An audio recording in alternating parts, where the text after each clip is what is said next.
దేవుని నమ్మానికి మహిమ కలుగును గాక. కూడి వచ్చిన మీ అందరికీ యేసుక్రీస్తు వారి పేరిట ప్రత్యేకమైనటువంటి వందనాలు. దేవుని మహాకృపను బట్టి మన జీవితాల్లో మరొక నెలలో మరొక ఆదివారం మనకు పంపించారు. కాబట్టి మనం దేవునికి ఎంతో రుణస్థులమై ఉన్నాము. మనం వాక్యంలోకి వెళ్దాం. వాక్యంలోకి వెళ్లే ముందు కొన్ని మనవులు ఏంటంటే, అంతటా అందరూ మారు మనసు పొందవాలి. అంటే మనకు జనం పెరగడం ముఖ్యం కాదు, వచ్చినప్పుడు మారు మనసు. మనం లాంగ్ టైమో లేక లాంగ్ పీరియడో తీసుకుంటానికి లేదు. నేను తర్వాత మారు మనసు పొందుతాను అని అనుకుంటానికి లేదు ఏమండి. కాబట్టి ఈ దినంలో చాలా మంది చేసే పని ఏంటంటే బాప్టిజం ఇచ్చి వదిలేస్తున్నారు. ఇది రక్షణ అంటున్నారు. కాబట్టి రక్షణ ఏదో, మారు మనసు ఏదో, బాప్టిజం ఏదో ప్రజలకు అర్థం కాకుండా చేస్తున్నారు కొంతమంది బోధకులు. మనం వాళ్ళకి తీర్పు తీర్చడం కాదు, కానీ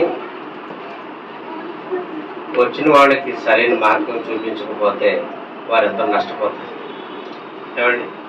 కాబట్టి ఈరోజు ఎక్కువగా కల్మషమైనటువంటి ఆ దుర్బోధ ఏంటంటే బాప్తిస్మమే రక్షణ కాదు. మన సంఘంలో అలా ఉండదు ఏమండి. మన సంఘంలో అలా ఉండదు. దేవుడు నీ పాపమును క్షమించినట్టు నీతో మాట్లాడాడు. దేవుడు నీతో మాట్లాడిన అనుభవం ఉండాలి. మొట్టమొదటి నీ పాపమును క్షమించిన అనుభవం నీకు. ఇది లేకపోతే నువ్వు చేసే భక్తి వ్యర్థం. దేవుడు చెప్పాలి. కాబట్టి ఇక్కడ ఎంతమందికి దేవుడు నేను నీ పాపమును క్షమించానని తన వాక్యం ద్వారా దేవుడు బయలుపరిచాడు. ఒకసారి విచేతులు పైన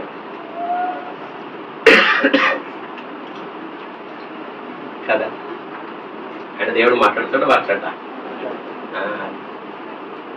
మీరు పక్క సంఘాల్లోకి వెళ్ళి అడగండి, దేవుడు మాట్లాడని అడగండి. మీరు యేసుప్రభు మాట్లాడతాడా? పొద్దున్న లేచి బైబిల్ తెరిచి చదవడమే దేవుడు మాట్లాడినట్టు. ఆయన దేవుని స్వరం ఇన్ని చెవులు వారికి లేవు. మన సంఘంలో అటువంటిది నమ్మరం, అటువంటి మోసకరమైన పనులు మన దగ్గర ఉండదు. ఇక్కడ పాస్టర్ గారు మీకు ఏ వాగ్దానం కార్డులు ఇవ్వరు ఏమండి. ఇదిగా మరి వాగ్దానం, దేవుడే నీకు వాగ్దానం. ఇది ఫెలోషిప్ పెట్టు. 2004 సంవత్సరంలో దేవుడు మొట్టమొదట నాతో మాట్లాడాడు. ఆయన స్వరం నేను విన్నాను నాకు చెవులతో. అర్థమవుతుంది. ఆ రోజు నుంచి దేవుడు ఈ రోజు వరకు నాతో మాట్లాడితేనే. కాబట్టి మన సంఘానికి వచ్చిన వాళ్ళు రోజులు వృధా చేయకుండా మారు మనసుకై ప్రభు నిన్ను ప్రేరేపించినప్పుడు నువ్వేం చేయాలి? హృదయాన్ని కఠినపరచుకోకుండా త్వరగా మారు మనసు పొందాలి. నిశ్చయత, ప్రభుతో సంధి చేసుకోవడం, ప్రభుతో ఒప్పందం. కాబట్టి మనం అందరం ఆయన రక్తం కిందకు వచ్చేయాలి. లేదు తీసుకెళ్లి నీటిలో ముంచేస్తే పరలోకం ఉంటుందా? ఉండదు కదా. ఇది మాత్రం ఖచ్చితం. కాబట్టి మారు మనసు, పాపక్షమాపణ, బాప్తిసం. నువ్వు మారు మనసు పొందిన తర్వాత కొన్ని సంవత్సరాలకి, 2-3 సంవత్సరాలకి అప్పటి బాప్తిసం ఇస్తాం. నువ్వు జాగ్రత్తగా ఉన్నావా లేదా చూసి. నేను మారు మనసు పొందిన తర్వాత నాకు 3 సంవత్సరాలకి ఇచ్చారు బాప్తిసం. అంటే ఈ కుర్రాడు 23లో మారు మనసు పొందాను. అప్పుడు నా వయసు 3 సంవత్సరాలు. 3 సంవత్సరాల తర్వాత నేను జాగ్రత్తగా ఉన్నాను లేదని చూసి కనిపెట్టేటప్పుడు బాప్తిసం తీసుకున్నాను. కాబట్టి మీరు అటువంటి రక్షణ సంపాదించుకోవాలి. దేవునితో నడిచేటువంటి ఆ యొక్క చక్కటి అనుభవాన్ని మీరు సంపాదించుకోవాలి. సరే, దేవుని నామానికి మరొకసారి మహిమ కలుగుగాక. ఈ రాత్రి పరిశుద్ధ గ్రంథం నుండి 2వ దినవృత్తాంతములు 25వ అధ్యాయము 27వ వచనం చదువుకుందాం. యెహోవాను అనుసరించుట మానేసిన తర్వాత జనులు యెరూషలేములో అతని మీద కుట్ర చేయగా అతడు లాకీషునకు పారిపోయిను. అయితే వారు అతను వెనక లాకీషునకు మనుషులను పంపి అతను అక్కడ చంపి గుర్రముల మీద అతని శవం ఎక్కించి తీసుకుని వచ్చి యూదా పట్టణం మందు అతన్ని తండ్రుల యొద్ద అతను పాతిపెట్టి. వాక్యాన్ని శ్రద్ధగా 1 నిమిషాలు వినండి. ఇక్కడ మనం చదువుకున్న వాక్యంలో ఒక రాజు గారు కనపడుతున్నారు, యోధా రాజు. ఎవరండి?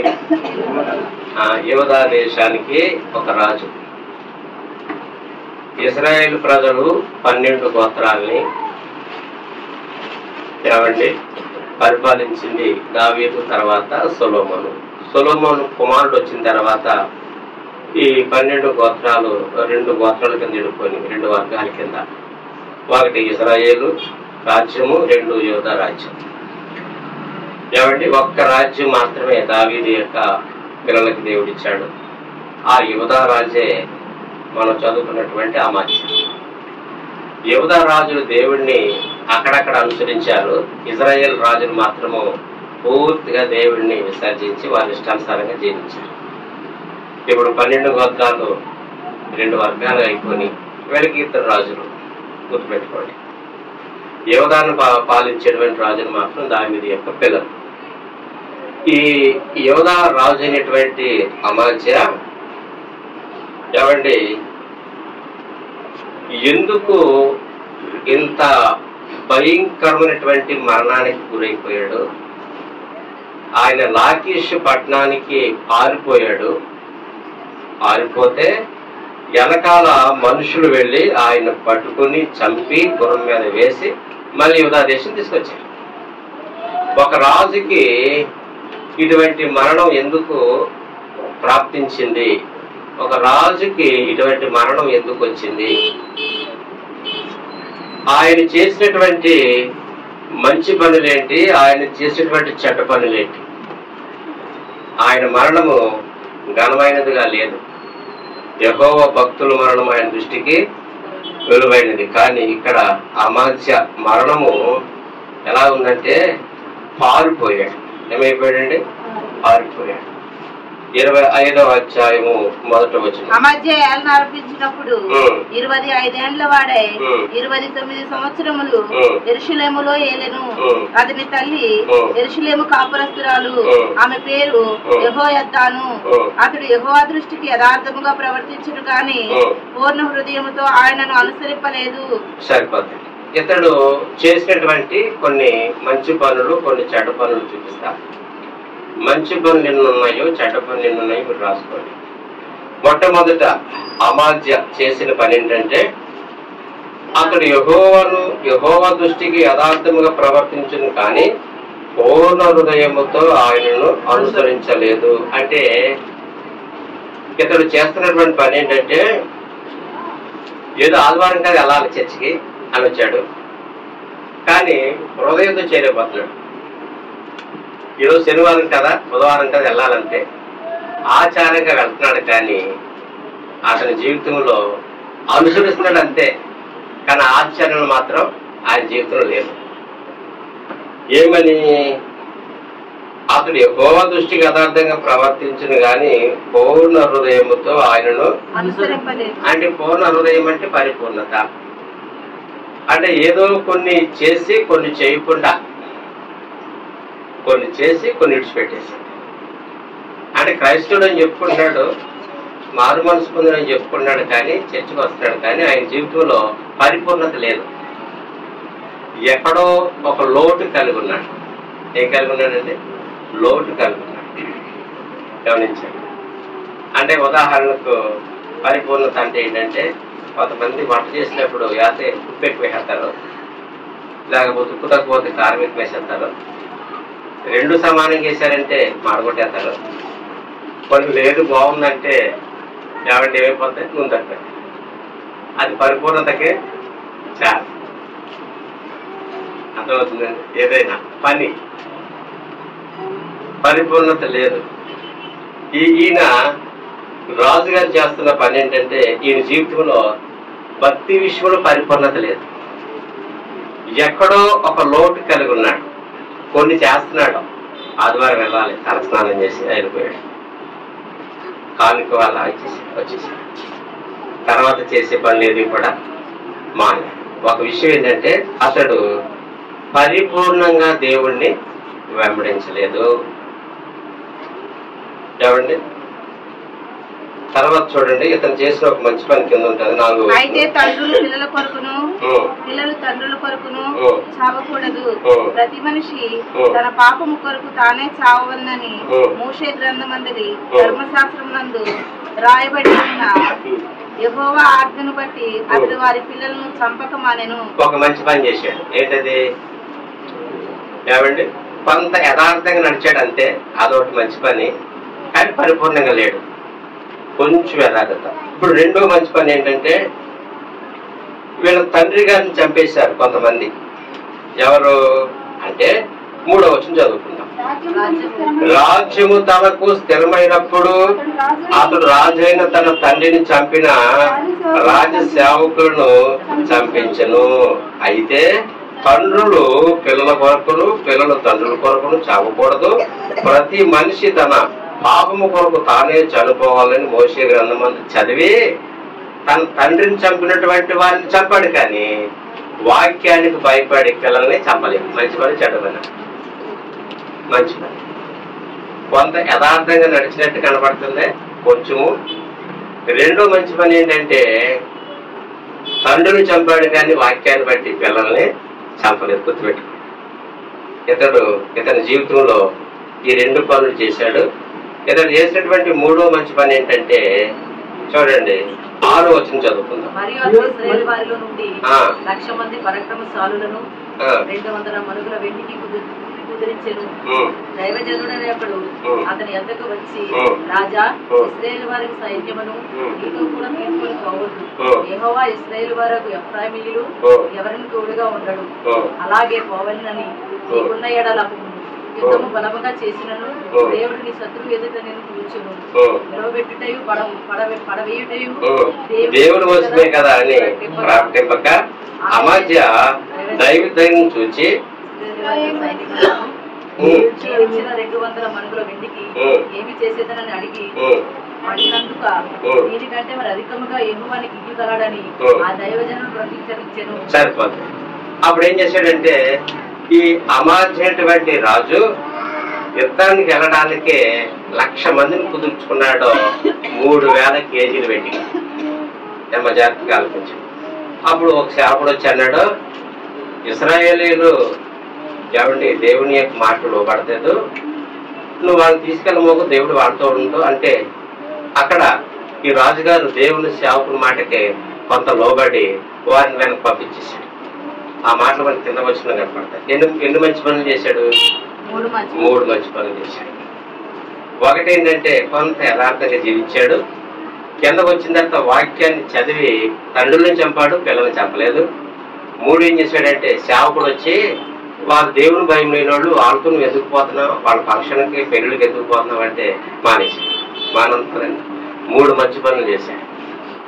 అయితే మన కిందకి వెళ్తే 14వ వచనం, అమాజా ఎరేమీయులను ఓడించి తిరిగి వచ్చిన తర్వాత అతడు సేయరు వారి దేవతలను తీసుకొని వచ్చి తనకు దేవతలుగా నిలిపి వాటికి నమస్కరించి ధూపము వేసెను. సరిపోతుంది. ఇక్కడి నుంచి తన జీవితము ఏమండి దుర్భరమైన స్థితిలో వెళ్ళిపోతుంది.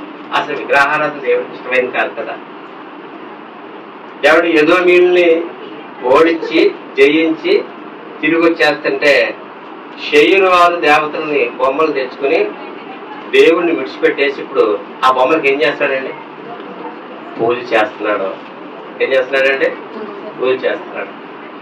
ఈ పూజ చేయడం వల్ల ఏం జరిగిందంటే, అందుకొరకు యెహోవా కోపము అమధ్య మీద రగులుకొనెను. ఏమొచ్చిందండి దేవునికి? అంటే దేవునికి ఏమి రేపాడు? కోపాన్ని రేపాడు. అన్య చాలము, అన్య అలవాట్లు, అన్య పద్ధతులు, అన్యులతో సహవాసము దేవునికి కోపాన్ని రేపుద్ది. గుర్తుపెట్టుకుంది. దేవునికి కోపాన్ని రేపేటువంటి పనులు ఏం చేశా? విగ్రహారాధన, అన్యులతో సహవాసము, దేవుడంటే భయం లేని ప్రజలతో కలిసి తిరగటము కదండి. వారి యొక్క ఫంక్షన్కి మనం వెళ్ళటం, వారిని పిలవటం, ఇది నేను భక్తి నుంచి పక్కకి ఏం చేస్తుంది? లాగా ఆ చీకటి నేనేం చేస్తుంది అంటే కొంచెం కొంచెంగా ఆర్పడం స్టార్ట్ చేస్తాను. ఎప్పుడు కూడా సైతం అమాంతంగా మింగడం, ఏ విశ్వాసనైనా ఏ క్రైస్తవునైనా చిన్నగా స్టార్ట్ చేస్తాను. ఎంత చిన్నగా స్టార్ట్ చేస్తాడంటే తాటి చెట్టు మొదల్లో రాగి ఆ విత్తనం పడింది. ఏం చెట్టు అది? రాగి చెట్టు. అది కొంచెం మొక్క వచ్చిందంట. తాటి చెట్టు అనుకున్నదంట. నేను అనుకున్నాను కదా అదేం చేద్దాం అనుకున్నాను. ఏమందంటే అది చిన్న విత్తనమే కదా, చిన్న మొక్కే కదా, నన్ను ఏం చేద్దాం అనుకున్నదంట. ఒక నెల పోయిన తర్వాత ఇంత మొక్క అయిందంట. ఈ తాటి చెట్టు ఎంత ఉంటుందండి? తాటి చెట్టు అండి, తాటి చెట్టే. కొంచెం బారుగా ఉన్న వాళ్ళు ఏమంటారు? తాటి చెట్టు ఉన్నామంటారు. రోజులు గడిచుకోగలితే అలా చుట్టేసిందంట. ఎవరిని? ఇప్పుడు అంటుందండి తాటి చెట్టే, వదిలో పక్కకుండా అంటుందంటే ఏమంటుంది? కొంచెం పక్కకుండా లేక అంటే నేను అవుతాను, నా పునాది కట్టి. ఏమంటే మీరు ఎప్పుడైనా తాటి చెట్లు మింగేసినటువంటి రావి చెట్లు చూస్తారు ఎక్కడన్నా? ఏం చేస్తుంది? కప్పేస్తుంది. ఇక్కడ ప్రారంభమైంది ఎక్కడ? ఇక్కడ విగ్రహారాధన కాడ. ఒక విశ్వాస యొక్క పతనం ఎక్కడ ప్రారంభమవుతుందంటే ఇక్కడే వాళ్ళు మనల్ని చిన్నగా పిలుస్తారు, ఆప పెద్ద మనిషి అయింది రండి. లేక అక్కడి నుంచి ఏదో పండుగలు మనం అందరం అక్కడి నుండి వచ్చాం కదా చాలా మంది. నీవు దేవుని బల పాత్రలోని తిని దెయ్యం యొక్క పాత్రలోనిది నీవు తినకూడదు. కాబట్టి అమాత్య పతనం ఎక్కడ ప్రారంభమైందంటే విగ్రహారాధన కాడ ప్రారంభమైంది. గుర్తుపెట్టుకోండి, ఇలాంటి విషయాల్లో మీరు చాలా జాగ్రత్త కలిగి ఉండాలి. లేకపోతే అది మనల్ని ఏం చేస్తుందండి? మింగేస్తుంది. ఏమవుతుందండి? ఇక్కడ ఇతడు తప్పులో మొదటి తప్పు చేసాడు ఏంటంటే విగ్రహారాధన. రెండో తప్పు ఏంటంటే 16వ వచనం. అతడు అమధ్యతో మాట్లాడుచుండగా రాజు అతని చూచి, నీవు రాజు యొక్క ఆలోచనకర్తలలో ఒకడవైతివా? ఊరకొనుము, నేను నిన్ను చంపనేలా అని చెప్పగా ఆ ప్రవక్త, నీవు ఇలాగున చేసి నా ఆలోచనను అంగీకరింపకపోవట చూచి దేవుడు నిన్ను నశింపచేయనుద్దేశించి ఉన్నాడని నాకు తెలియనని చెప్పి ఊరకొనెను. ఇప్పుడు ఇది ఎప్పుడైతే విగ్రహారాధన చేస్తున్నాడో దేవుడు అన్నాడో, ఇది చెప్పవయ్యా, కొంచెం దిద్దు సరి చేయని పంపితే రాజుగారి దగ్గరికి వచ్చి అన్నాడు, నువ్వు చేసేది చెడ్డ పని, నువ్వు ఇటువంటి పనులు చేయకూడదంటే ఇప్పుడు రాజు అంటాడా, నువ్వు ఊరుకో, నా ఆలోచన ఒకడవుతావా లేదా జాగ్రత్త. అంటే రాజుగారు దిద్దుబాటు అనేది ఇష్టపడిన వ్యక్తి. అర్థమవుతుంది మీకు?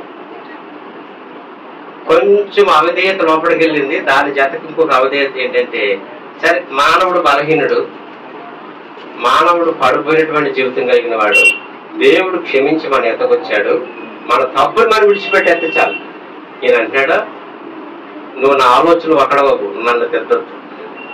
అంటే రాజుగారికి తిద్దడం అంటే ఇష్టం లేదు. దిద్దుబాటు నీకు అసహ్యం కాదా? నువ్వు ఎప్పుడైతే సేవకుని దిద్దినప్పుడు నువ్వు లోబడగలుగుతావో నీ జీవితంలో నీకు మేలు కలుగుతుంది. ఇప్పుడు ఈ రాజు, ఈ సేవకుడు వచ్చి రాజుని, నువ్వు చేసేది మంచి పని కాదు, దేవునికి కోపం వచ్చింది అని దాన్ని విడిచిపెట్టాయంటే ఈయన అంటాడు రాజుగారు, లేదు లేదు, నా ఆలోచన ఒకటిగా ఉండు, లేకపోతే నీకు బాగుండదు అని సేవకుడు గట్టిగా మాట్లాడి, జాగ్రత్త, నిన్ను దేవుడు నశింపజేస్తాడని చెప్పేసి పెట్టాడు. ఎన్ని తప్పులు చేశాడు? 2 తప్పులు చేశాడు. గుర్తుపెట్టుకోండి, దిద్దుబాటులు మనం తీసుకోవాలి. ఏం తీసుకోవాలండి? అమ్మాయికి ఇది తప్పు, ఇక్కడికి వెళ్ళకూడదు, ఇది తినకూడదు, ధరించకూడదు, ఇది చూడకూడదని నీకు ఎవరైనా వాక్యం ద్వారా సేవకులు చెప్పినప్పుడు వెంటనే మనం దానికి వెంటనే లోపడాలి. నువ్వు అందరిని చూసావంటే కనుక మరింత అపవాదికి నీ హృదయంలో చోటించి బలవించినట్టు. అక్కడ మనం ఇలా ఉండకూడదు, క్రైస్తవులం ఇలా ఉండాలి, మన బ్లౌజ్ ఇలా ఉండాలి, మన వస్త్రం ఇలా ఉండాలి, మనకి ఇది ముందుకోకూడదు, అటు వెళ్ళకూడదని నీకు కొన్ని హెచ్చరికలు దిద్దుబాటు వచ్చినప్పుడు నిజమే అని ఏం చేయాలంటే సరి చేసుకోవాలి. కానీ రాజు అంటున్నాడు, ఆలోచనకర్తలో ఒకడవైతేవా అంటే అర్థం ఏంటి? నేను నీ మాట వినను, నువ్వు వచ్చిన వెనకాలు ఉన్నాడు. కానీ సేవకుడు అంటే 2 తప్పులు ఎవరిని ధైర్యంగా చేశాడు కదా. దిద్దుబాటు మనం తీసుకోవాలి. ఆయన 3వ తప్పు ఏం చేశాడు తెలుసండి? 19వ వచనం చదువు. ఏదోమీయులను ఓడించి తిని కదా,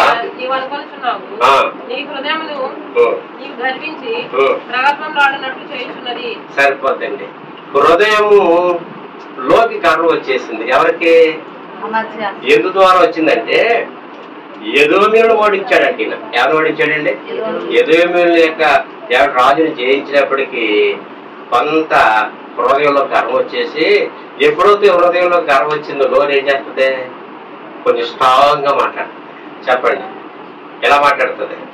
స్ట్రాంగ్. ఇప్పుడు ఈ ఇజ్రాయెల్ రాజును ఈ మాట అన్నది ఎవరంటే ఇజ్రాయెల్ రాజు. ఇజ్రాయెల్ రాజు కౌలు పెట్టాడు ఏమని? అమాజ్యా మన ఇద్దరు ఎదురుబదులు యుద్ధం చేసుకుందరా అంటున్నాడు. ముందేమో 1,00,000 మందిని వెండిచ్చి తీసుకొచ్చింది ఆ రాజు దగ్గర నుంచే. ఇప్పుడు ఆ రాజుతో అంటున్నాడు ముఖం చూసుకున్నారా అంటున్నాడు. ఏమండి, ఈ చిన్న కథ పోయింది. గర్వం వచ్చేసినప్పటికీ హృదయంలోకి ఎదట వ్యక్తులు మనం ఏం చేయము అమ్మ, ఏం చేయము? లెక్క చేయము. గుర్తుపెట్టుకోండి. 17వ వచనం చదవండి.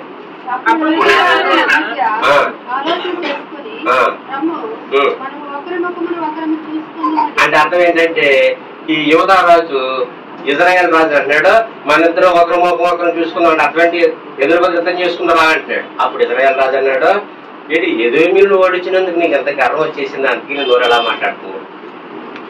ఇతను చేసినటువంటి 3వ పాపం ఏంటంటే గర్వం. గర్వం పాపమా కాదా? పతనానికి తీసుకుపోతాయి. ఎక్కడ తీసుకుపోతాయి అంటే మన జీవితాల్లో కొన్నిసార్లు మనకి శాలరీ పెరిగినప్పుడు గర్వం వచ్చేస్తుంది, ఆదాయం పెరిగినప్పుడు వచ్చేస్తుంది, వస్తువులు పెరిగినప్పుడు వచ్చేస్తుంది కాదండి. ఏమైనా ఏమండి మనకి కొన్ని వస్తువులు ఇలాగ భూ సంబంధంగా కొన్ని ఏమైనా కలిసి వచ్చినాయి అంటే నోరు ఎలా మాట్లాడుతుందండి? అక్కడ రాయబడ్డ మాట, నా మాట కాదు. చదువు నా మాట. నీవు అనుకుంటున్నావు, నీవు హృదయము నీవు గర్వించి ప్రగల్భములు అంటే ఏంటి? మాటలో హృదయము ఏమండి నోరు ఎలా మాట్లాడదంట? హృదయం నిండింది దాన్ని బట్టి నోరు మాట్లాడు. ఎప్పుడు వచ్చేస్తాయి మన గర్వం మాటలు? హృదయంలో గర్వం ఉన్నప్పుడు, మన దగ్గర డబ్బులు ఎక్కువ ఉన్నప్పుడు, బంగారం ఎక్కువ ఉన్నప్పుడు, బట్టలు ఎక్కువ ఉన్నప్పుడు.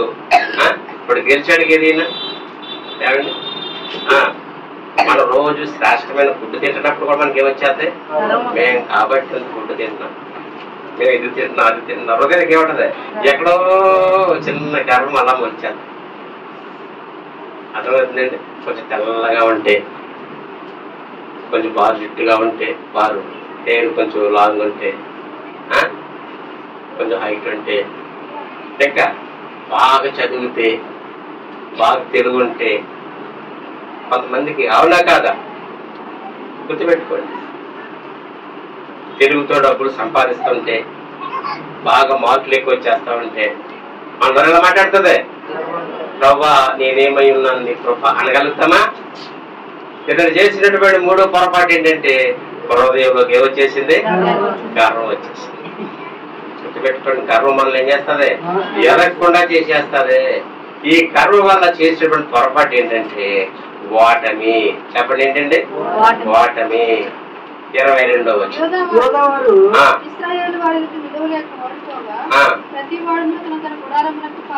ఇజ్రాయెల్ రాజు అన్నాడు, ఎందుకయ్యా గర్వం బట్టి మాట్లాడతావు? యూదా ప్రజలు పాడు చేస్తావా, వాళ్ళని చంపేస్తావంటే మాటలు లేదు. రా ఇద్దరికి వచ్చాడు, తెచ్చుకొట్టేసాడు. 10 మంది కొడవంటే 3 కాళ్ళ మీద ఉంటారు. 10 మంది కొడవంటే చాలా ఇష్టం, దెబ్బలు తినేదా. అలా మనం ఉండకూడదు, చాలా జాగ్రత్తగా ఉండాలి. అవతల మూమెంట్ ని బట్టి మనం ఏమైపోవాలి? స్లో అయిపోవాలి కదా. ఎందుకంటే భర్త కొట్టేస్తాడు, దెబ్బ దెబ్బ భార్య కొట్టలేదు. అప్పుడు ఏం చేయాలంటే సైలెంట్ అయిపోయి ఎదుగుకొని దెబ్బ తినాలి. అర్థమవుతుంది. తెచ్చి రచ్చికొట్టేస్తారు. ఏం చెప్తారు? రచ్చికొట్టేస్తారు. ఇలాగే మొగలు కోపం రప్పించేస్తే ఇలాగ రెచ్చిపోతారు, కోపం రెచ్చిపోతారు, లో తెచ్చిపోతే ఈ బంధు ఏమైపోతాయి. కొన్నిసార్లు పిల్లలు కూడా తల్లిదండ్రులు ఏం చేస్తారా? రచ్చికొట్టేస్తారు. ఎందుకు? నా 2 నాకు ఇచ్చేస్తారు. ఏంటది? నా 2 నాకు ఇచ్చే డాడీ, నా 2 నాకు ఇచ్చే డాడీ అన్నట్టు మొండికి వేసేస్తారు. అప్పుడు తండ్రి ఏమి ఇచ్చేస్తాడా? ఇచ్చారు కదమ్మా అని దానిలో తండ్రి ఏం చేస్తాడు? చెప్తాడు దాపదాప 2 ఇచ్చేస్తా. అప్పుడు సైలెంట్ అడిగిపోతారు, వాళ్ళకి కూర్చుంటారు. అప్పుడు దాకా ఏమంటారు? రా ముఖం చూసుకుందాం అంటాడు అమ్మాజీలాగా. నువ్వేంటి నేనేంటారు? పిల్లలంతే, భార్యలంతే. అవునండి. చూడండి, రాజు రచ్చగొట్టేసాడు. ఎవరు రచ్చగొట్టేసాడు? ఎవరిని? ఇజ్రాయెల్ రాజుని. అమాజ్యా మొత్తం యుద్ధం జరిగింది. యోధా వారు నిలవలేక ఓటమి పాలైపోయారు. కుటుంబాలు ఎందుకు ఓడిపోతాయి? కుటుంబాలు ఎందుకు పతనం అయిపోతాయి? ఓడిపోవడం అంటే ఏంటంటే, ఒక రాజ్యం ఓడిపోయిందంటే అందులో కుటుంబం ఓడిపోయినట్టే. కుటుంబాలే రాజ్యం. ఒక కుటుంబం ఎందుకు అలా ఓడిపోయిందంటే అక్కడ అమాజ్య లాంటి వ్యక్తులు, తండ్రులు, తల్లులు అక్కడ ఉన్నారు కాబట్టి ఆ కుటుంబం ఫెయిల్ అయిపోతుంది. తగ్గింపు లేనటువంటి తల్లిదండ్రులు, నేను ఇలాగుంటే నా కుటుంబానికి ఇంత నష్టము అనే ఆలోచన లేకపోవడం, నేను ఈ తప్పు చేస్తే వెనకాల నా పిల్లలకి ఎంత బాధ. అమాజీ రెచ్చిపోయాడు కానీ చచ్చిపోయింది ఎవరు? యోధా ప్రజలు. అవునా? ఎంతమంది చనిపోయారు, ఎంతమంది పారిపోయారండి. ఒకని అవధిత అనేకులు ఏం చేస్తుంది? నష్టంలోకి తీసుకుపోతా. ఒక తండ్రి ఒక పాపంలో జీవిస్తున్నప్పుడు ఆ కుటుంబానికి ఏమొస్తుందండి? నష్టమే. ఒక తండ్రి మాట వినప్పుడు, ఒక తండ్రి సరిగా కష్టపడి ఆ కుటుంబాన్ని పోషించినప్పుడు అక్కడ కరువు ఉంటుంది, నష్టం ఉంటుంది కదా.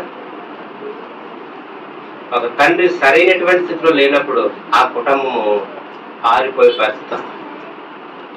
తల్లి కానీ తండ్రి గుర్తుపెట్టుకోండి. కుటుంబాలు ఎందుకు పతనం అయిపోతాయండి? నా భర్త ఎంత కష్టపడుతున్నాడో, నా భర్తకి ఏదో కష్టపడుకో, భర్తకి సపోర్ట్గా ఉండు. అన్నం ఏమన్నా శాశ్వతమా? కుటుంబాలు ఎందుకు పతనం అయిపోయి ఓడిపోతున్నాయంటే భార్య భర్తల మనసులకి కలవ. ఈ భార్య భర్తల మనసు ఎప్పుడైతే ఇడిపోయినాయో పిల్లలమైపోతారు, చెదిరిపోతారు, పారిపోతారు. ఇప్పుడు యోధా వారు ఏమయ్యారంట? తమ తమ గుడారములకు తండ్రి చేసిన పొరపాటుకి. తండ్రి ఎవరు? అమాజ్య, ఆ దేశానికి రాజు కాబట్టి. ఎన్ని పొరపాట్లు వచ్చినాయి ఇక్కడికి? ఎన్ని తప్పులు వచ్చినాయి? 4 5 4 గుర్తుపెట్టుకోండి. కానీ ఓటమి పాలైపోయారు. ఏమైపోయారండి? ఓటమికి కారణం ఎవరంటే అమాజ్య. అంతేనా? చూడండి 23వ వచనం చదువుకుందాం. యెహోయాషునకు పుట్టిన యోవాషు కుమారుడును యోధారాజునైన అమాజ్యాను బెత్షెమెషులో పట్టుకొని యెరూషలేముకు తీసుకుని వచ్చి యెరూషలేము ప్రాకారమును ఎఫ్రాయిము గుమ్మం మొదలుకొని మూల గుమ్మం వరకు 400 మూరల పొడుగున పడగొట్టెను. ఏ పడగొట్టేశాడు? మందిరపు ప్రాకారం పడగొట్టాడు. ఎవరు? ఇజ్రాయేల్ రాజు. ఇజ్రాయేల్ దేవుడిని భయం ఉండదు కదా. దీనికి ఈ మందిరానికి నష్టం కలిగించింది ఎవరు? అమాజ్య. చెప్పాలి. ఇక్కడ ఎన్ని తప్పులు? 5 తప్పులు. గుర్తుపెట్టుకోండి. రాజు అంటే యజమానుడు కదా. 3 మంచి పనులు చేశాడు, 5 తప్పులు వచ్చినాయి ఇక్కడికి. అతను చేసిన తప్పులు బట్టి సొలొమోను కట్టించినటువంటి దేవాలయం యొక్క ప్రాకారము శత్రువు వచ్చి కూల్చేశాడు. ఈ వారి నుంచి ఆ వారి వరకు కూల్చేశాడు. అంటే అర్థం ఏంటంటే ప్రార్థనా ప్రాకారము, ఆత్మీయ జీవితం పతనం అయిపోయింది కదా. ప్రార్థన లేకుండా పోయిందండి. మందిరం అంటే హృదయమే. హృదయం పాడైపోయింది, నష్టాన్ని కలిగించాడు కదండి. అనేక సంవత్సరాలు కట్టిన మందిరాన్ని, ప్రాకారాన్ని కూల్చాడు. దీనికి కారణం ఎవరంటే చెప్పండి, ఎవరండి? అమాజ్య. 5 తప్పులు చేశాడు. ఇంట్లో యజమానురాలు వారి జీవితంలో వాక్యం లేనప్పుడు, మారు మనసు అయినప్పుడు తప్పులు చేసుకుంటూ వెళ్ళిపోతాయి. వెనకాల నష్టాలు వస్తా ఉంటాయి. ఏమొస్తాయండి? దొరికేశాడా? పట్టుకున్నాడు, యెరూషలేము తీసుకొచ్చాడు కాదండి. తీసుకొచ్చి మందిరపు ప్రాకారం కూల్చేశాడు. ఈ నష్టం చేసింది ఎవరంటే తండ్రి. కానీ నష్టపోయింది ఎవరు? పిల్లలు, రాజ్యంలో ప్రజలు. చూసారు. తర్వాత 23వ వచనం కింద చదువుకుందాం. 27. వెండి బంగారము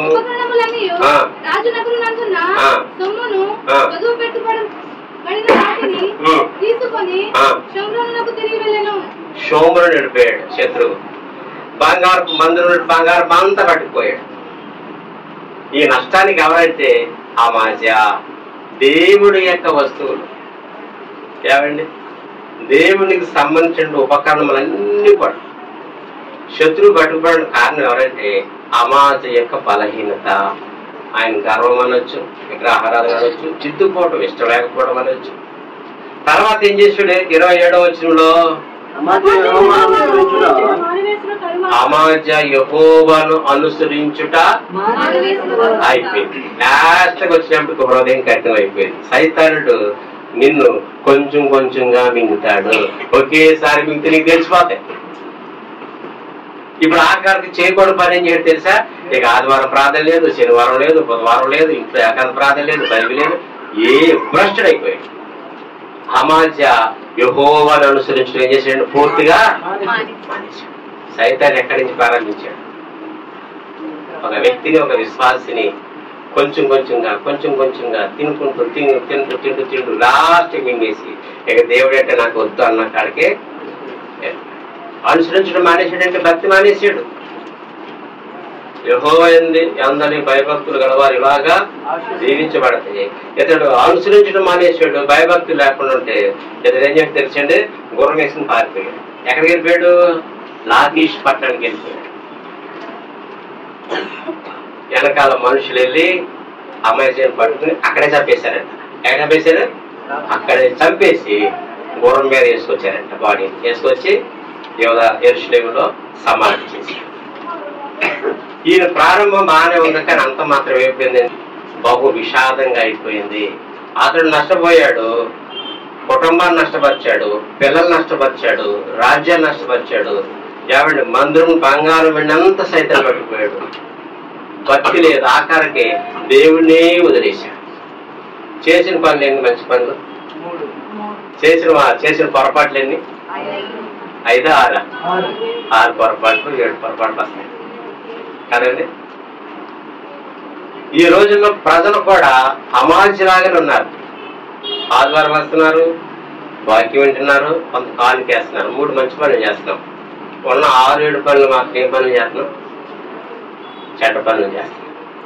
ఇది సరైనదేనా? ఇది సరైన పరిస్థితి? ఆదివారం వస్తే పరిశుద్ధులా? ఆదివారం వస్తే పరలోకానికి వెళ్లే వ్యక్తులా?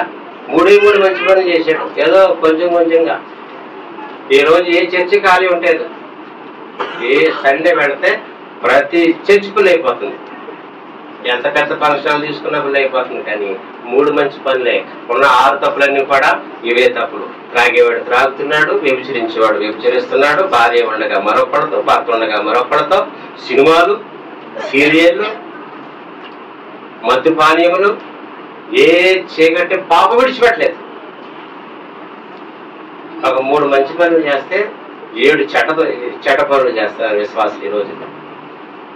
ఇది ఎక్కడ దారితీస్తుందంటే మరణానికి దారితీస్తుంది. ఎక్కడ దారితీస్తుందంటే మరణానికి. ఈ రోజు చర్చికి వెళ్ళినటువంటి ప్రతి వ్యక్తి మారు మనసు పొంది పరిశుద్ధంగా ఉంటే ఈ హైదరాబాద్ ఎప్పుడో మారిపోయింది ఉంటుందండి. ఎప్పుడో. కానీ లేరు. ప్రజలు ఉన్నారంటే 3 మంచి పనులు, ఉన్నటువంటి 6 పనులు 7 పనులు భయంకరమైన పాప జీవితం. ఏమైనా కుటుంబానికి ఆశీర్వాదమా?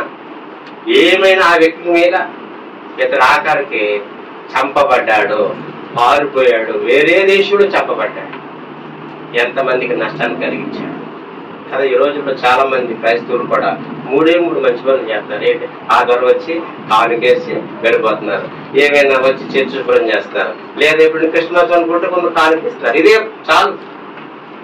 మనం ఉన్నటువంటి పనులన్నీ ఇప్పుడు ఎటువంటి పనులు అంటే అమ్మాయి ఇలాగనే చేస్తారు. ఏది విడిచిపెడుతుంది అసలు కాదండి. 2 పడవల మీద ప్రయాణం. ఈ రాత్రికాల సమయంలో మనము ఎలాగున్నాము? మనం కూడా అమాజ్యలాగా ఉన్నాము. ఏదో ఆదివారం వచ్చి వాక్యం విని ఏదో తోసిన కానికేసి ఏదో నువ్వు వెళ్ళిపోతున్నావు. ఉన్నటువంటి 6 పాపాల్లో ఏది కూడా నువ్వు విడిచిపెట్టలేకపోతున్నావు. అమాజ్యకి ఆ రీతిమైన బలహీనతలు ఉంటే నీకు వేరే రీతిలో ఉన్న బలహీనతలు ఉంటాయి. అందరూ ఒకే బలహీనత ఉండాలని లేదు. వారికి నచ్చిన మార్గానికి వెళ్ళిపోతారు. గొర్రెలు ఎలాగ త్రోవ తప్పేస్తుందో అలాగా ప్రజలందరూ త్రోవ తప్పేస్తే త్రోవ తప్పినందుకు యేసు ప్రభు వారు శిక్ష భరించారు. 53లో రాయబడ్డ మాట కదా. వారికి ఇష్టమైన త్రోవకు తొలిగారు. ఈ రోజు కూడా అమ్మాయిలాగా నీకు ఇష్టమైన త్రోవకు వెళ్ళిపోతున్నావు, నీకు నచ్చిన మార్గానికి వెళ్ళిపోతున్నావు. కాబట్టి దిద్దుబాటు ఇష్టం లేదు. ఏమండి, హృదయ గర్వం వచ్చేసింది. గొడవకి ఏమండి దబాటికి కాలు దూపెట్టిన వ్యక్తిగా ఉన్నామేమో. ఏమండి నిన్ను బట్టి వాటమి కుటుంబానికి వచ్చేసింది. కుటుంబకు వాటమి అంటే అర్థం ఏంటండి? సరైన పరిస్థితి పొజిషన్ లేకపోవడం కదా, సరిగా కుటుంబాన్ని పెంచలేకపోవడం, భార్య పిల్లల యొక్క అక్కర్లు ఏమండి వారి యొక్క జీవన విధానంలో కావలసిన అక్కర్లు తీర్చలేనటువంటి పరిస్థితి లేదు, వాటిని అపజయము, చెదిరిపోవడం, యువదాలు చెదిరిపోయారండి. కాబట్టి ఈ రాత్రి ఇటువంటి పరిస్థితి మనకుంటే ప్రభువా నన్ను విడిపించు, ఏదో ఆదివారం వస్తున్నాను వెళ్ళిపోతున్నాను, ఉన్న రోజులన్నీ ఉన్నటువంటి బలహీనతలన్నీ కూడా మీకు వ్యతిరేకమైనవి ప్రభువాని యథార్థంగా ఒప్పుకుందాం, ప్రార్థన చేసుకుందాం. ప్రార్థన. పరిశుద్ధులైన తండ్రి వందనములు స్తోత్రములు ప్రభువా, ఈ రాత్రి అనుకున్న యోగ్యుని నన్ను మీకు కావలసిన చోటన నిలబెట్టి వాడుకున్నందుకే సమస్త మహిమ ఘనత మీరు పొందుకోండి. పెద్దబడి వాక్యం దీవించండి.